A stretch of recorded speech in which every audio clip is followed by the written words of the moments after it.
Hello, everyone. So let's activate the chat. So in case someone shows up, we will be able to have a conversation. I am so happy to see you again on this new Wednesday.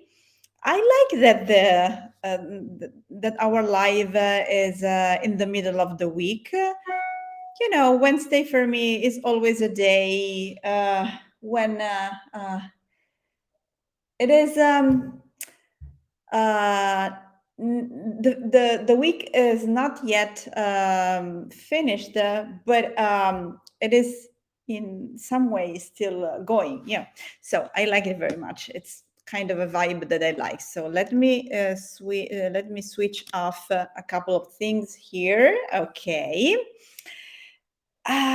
So I see there is one person who is watching. I don't know who you are, but I'm very happy that you are there. So I hope that you hear me. I think so because I do not have it, and I do not have any kind of AirPod or stuff like that. So it could be easier today. So let me grab my notes because we have two very interesting questions today. Okay. And let me switch this off. And also, yes, that should be enough for me to have a look at what I have here just in front of me. Okay, so we had two questions this week, and both questions were about offers. Okay, different angles to look at an offer, and I love this kind of topic because it is at the core of what we need to know in terms of build a scalable business. Okay, so the two questions were, as usual, I do not mention the name of people who dropped the questions because of, privacy reasons. So the first question was, what offers are working well online now? This is one question. And the second question is, I have something here that doesn't go away. Okay. The second question is, so this person is telling me how to make something awesome and give away for free for 6 months in a way that is attractive to people who, just one second, to attractive enough for people to jump on, but I didn't really understand. Hello, hi. I didn't really understand what the reason. I mean, what was the rationale behind this question? So I asked to the person to explain a little bit, and she said, so explanation. She said, I saw a gap in resources, and so I created a directory more comprehensive than any other, so that I think it means it solve every issue that I saw, and I'm offering it for free for 6 months. But most people say that they will look at it later. They are not interested right now at all, or don't understand how it's different than what they already have.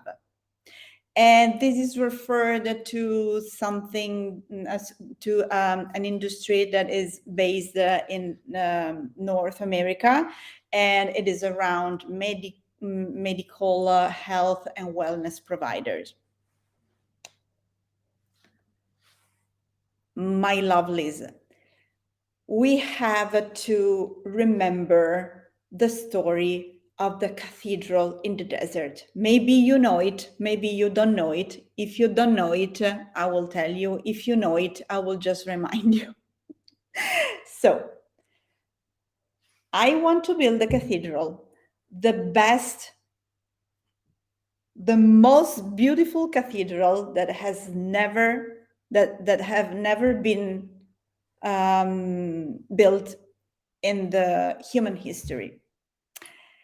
And I choose to build it in a desert area, very desert, okay, where people might take, I don't know, days to reach the cathedral.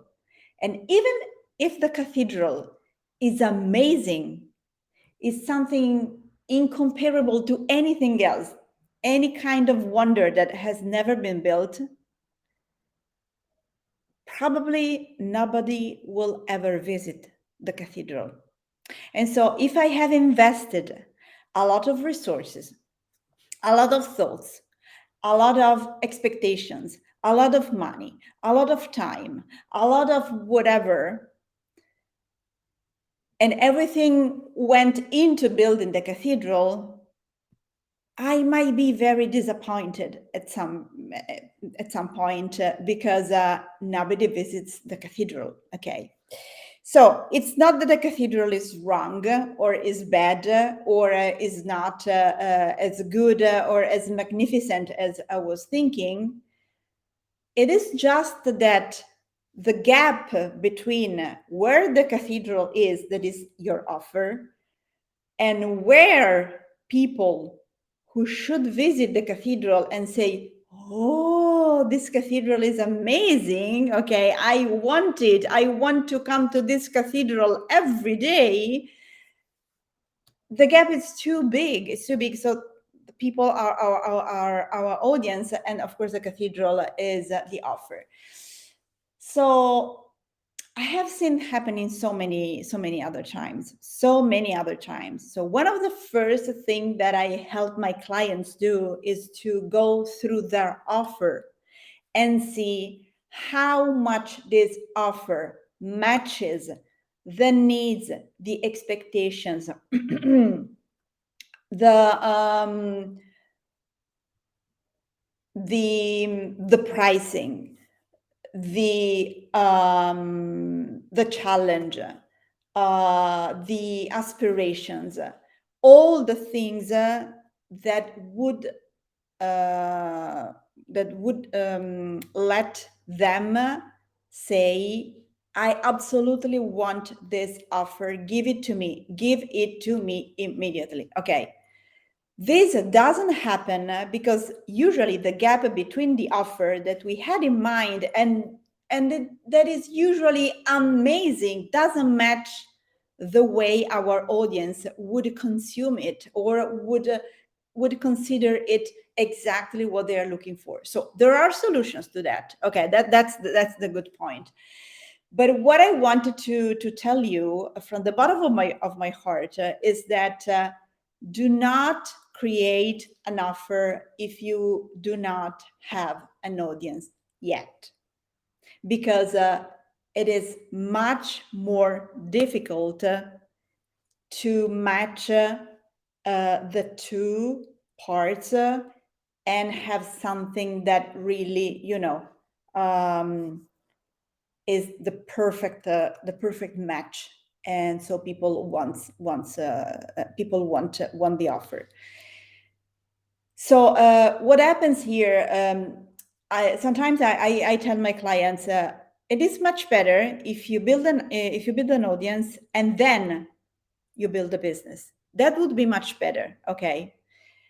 But if you build a business with all the things and you spend a lot of money and you spend a lot of expectations and you put a lot of time and you put a lot of whatever in all the things that you need in order to create the business, because this is much easier for us. It is something that is absolutely human. It's much easier for us to create than to go and ask other people, what would you like me to have for you, to give you? Okay, so to give you another example, imagine that you are organizing an amazing lunch for your friends and family. Okay, and you go to the best chef in the world ever to learn 14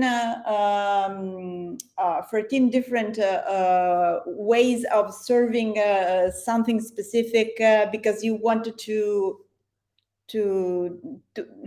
you want your guests to be, in awe. You want them to be wow. So okay, and then you spend a lot of money to learn, you spend a lot of time to learn, and you pay this chef, and you buy the best quality ingredients, and you buy the best, things that you need, the pans, whatever you need to create um, this beautiful lunch meal, whatever.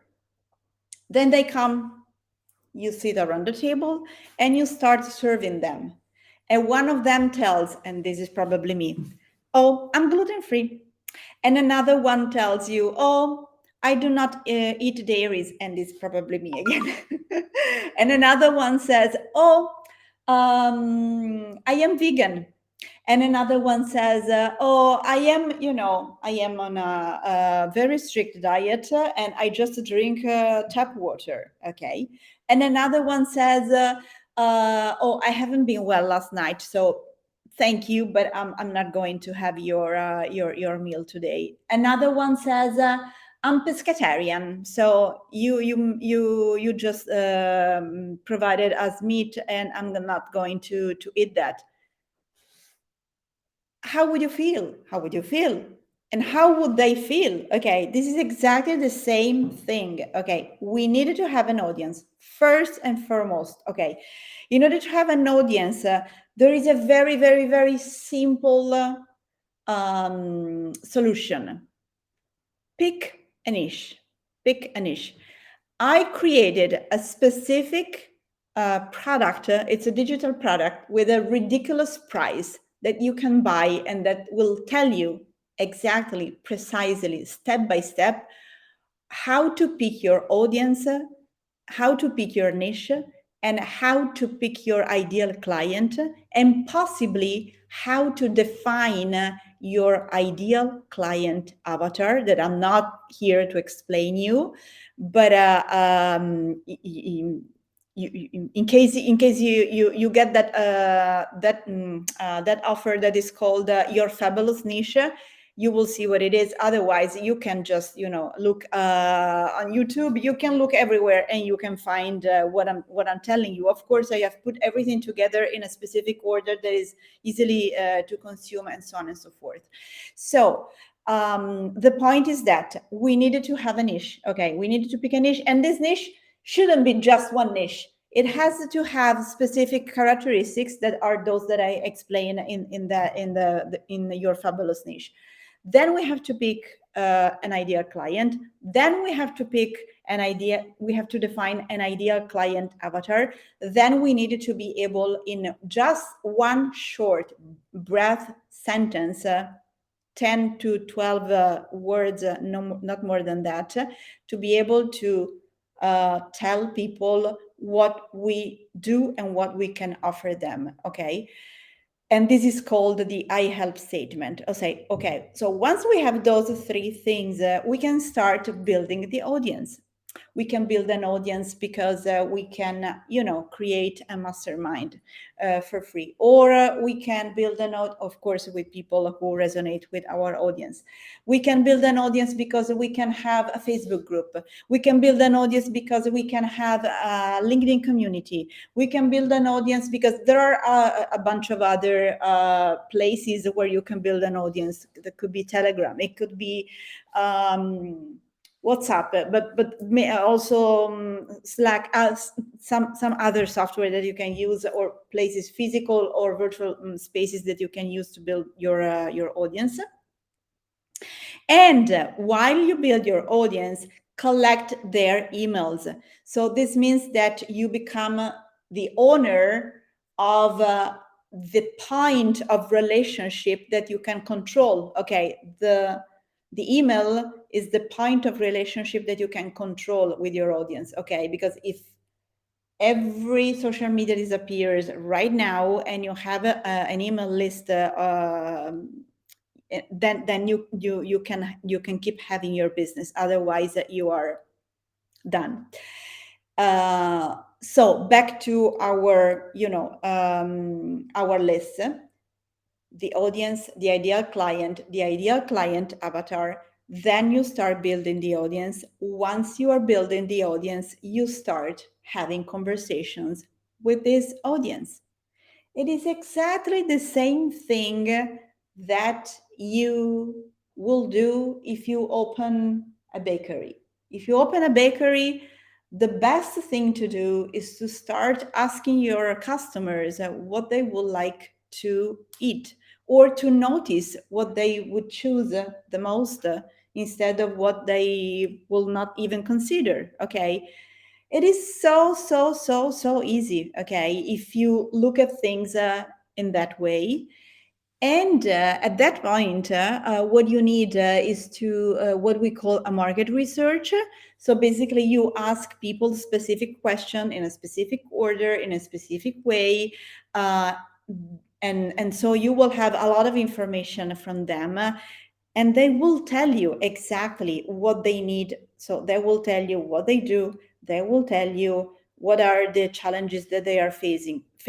They will tell you how long they have been facing those challenges. They will tell you what their expectations are. They will tell you what is the best way for them to consume the offer. They will tell you how long the offer should be for them to keep being engaged. They will tell you the price point.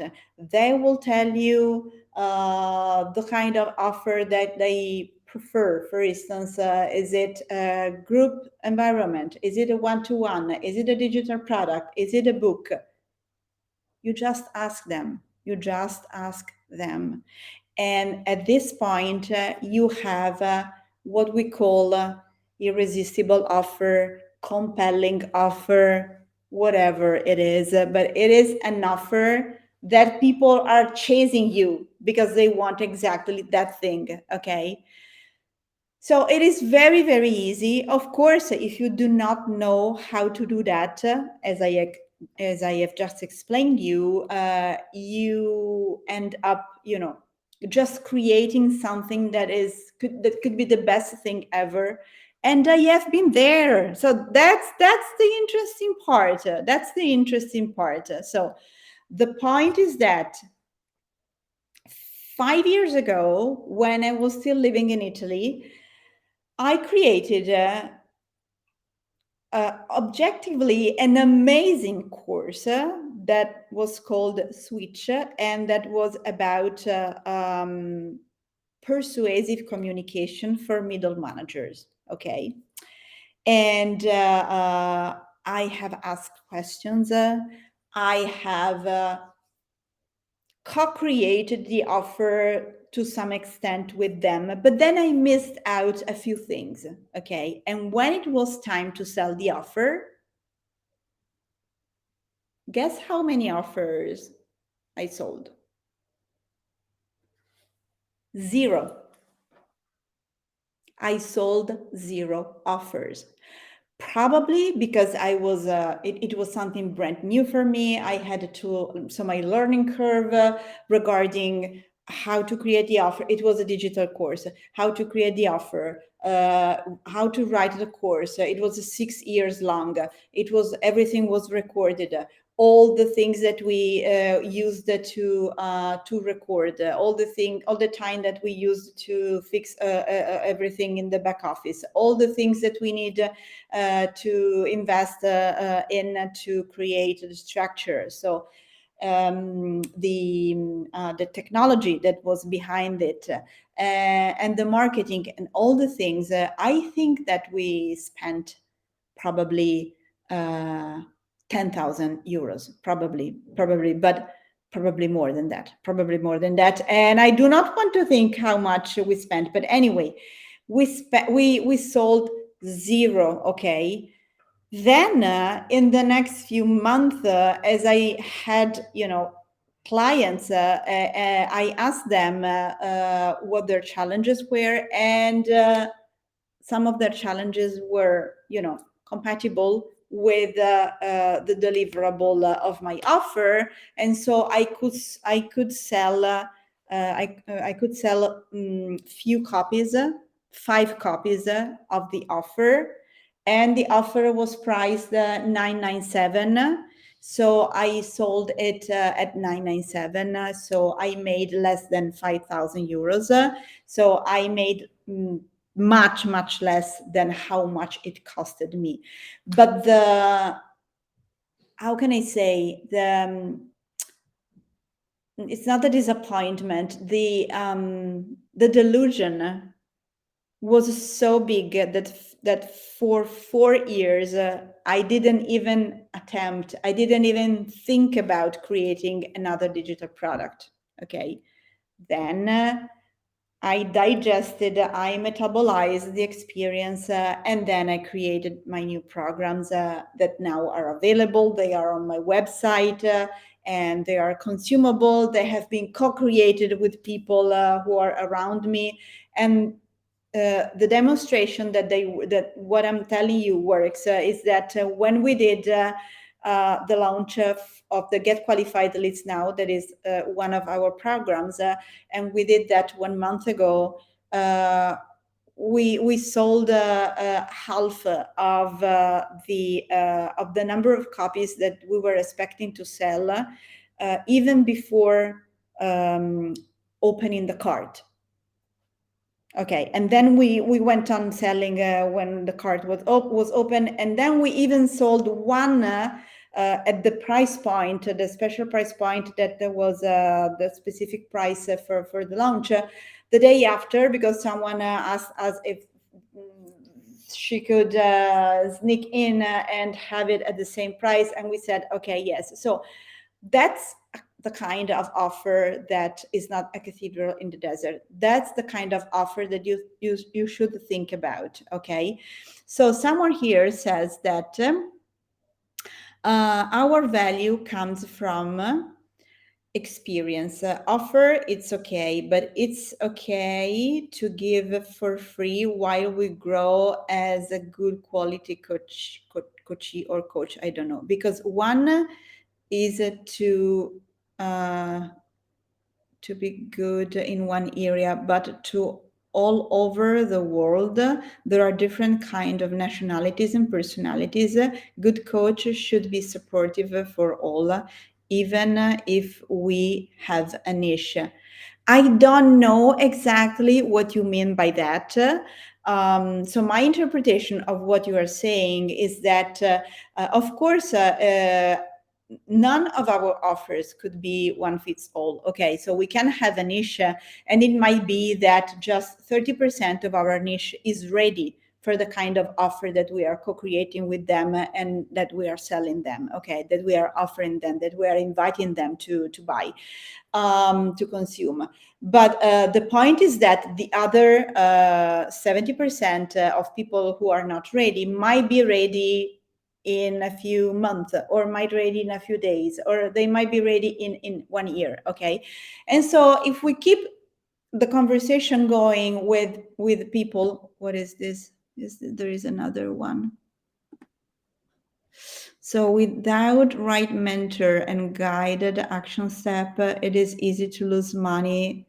Yeah, with trial and error. Luisa Ferrario has knowledge, experience, and compassion to help her clients. Thank you so much. Thank you so much, my dear. I mean, 27 years as an entrepreneur. Can you imagine how many mistakes I have made? Definitely much more than you can imagine, and definitely, yeah, the number is much bigger than I would have expected. And I still have mentors because I still need, of course, people to help me figure out things that I don't know. I'm not an encyclopedia. And also the fun thing is that, for instance, if you wanted to launch something today and then you wanted to launch the same thing in 6 months, it might be that the same way that you have launched that thing 6 months before, earlier, doesn't work anymore. So we wanted to have mentors, we want to have coaches who are consistently updated about what are the new ways for people to consume things, what are the best ways to sell this and to sell that, and where to sell and how to sell. So a lot of things. Okay. And I wanted to say something else, but at this point, I do not remember what it was. So I hope that. I hope that my explanation, my examples have been enough nailed to help you understand that sometimes it could be counterintuitive. So I think that in the past, before, especially before we had internet, it could have been much easier to create something and then to knock at the doors and then to sell it. For many reasons that I'm not going to talk about right now, because otherwise it will become too late. And but I think that now there are so many opportunities and so many offers that we absolutely need to be mindful. We absolutely need to be in communities where we have other people who are aware of other areas of business that we are not. It could be a mastermind, it could be a community, it could be that you have a coach, it could be that you have a mentor, it could be that you have business besties, it could be whatever, but you have to be in a place surrounded by other people who are experts in different things that you are not expert of, and you can contribute, and so you can grow together. This is much easier, and this is also much more fun to have to grow a business in that way. So I really would like to know what your takeaways are from this live, and again, I hope that it helped. And I hope that you will keep asking questions also in the upcoming weeks. And I also wanted to tell you something, that this is very important. So next Thursday, it will be June 8th. I will offer a masterclass, a free live masterclass. It will be around 1 hour time. And I will explain point by point how I got to my first 100K year. And I will explain you the 5 different strategies that I used to get to that point, and then to repeat, and then to repeat, and then to repeat up to multiple 6 figures. And so there is somewhere here, because I posted it today in the community, the invitation with the link to come to the masterclass. I will repost the link just under the thread of this recording, this live, and I will pin at the top of our community the post that I did today about the masterclass, and I will do my best to keep telling you and reminding you that there is this masterclass. I really would like you to come and to see by yourself that things can be much easier when you know what to do and when you know in what order to do things. So I love you so much. I send you my best hugs and kisses to everyone. I'll see you next Wednesday. Of course, I will see in the community every day, but I'll see you next Wednesday. And also, if you want to invite other people to the masterclass, feel free to share the link with them. They're more than welcome to come. And yeah, okay. So I will see you next Wednesday for the next live event, and then I will see you next Thursday, so June 8th, for the live masterclass, where I will share with you my little secrets. Ciao.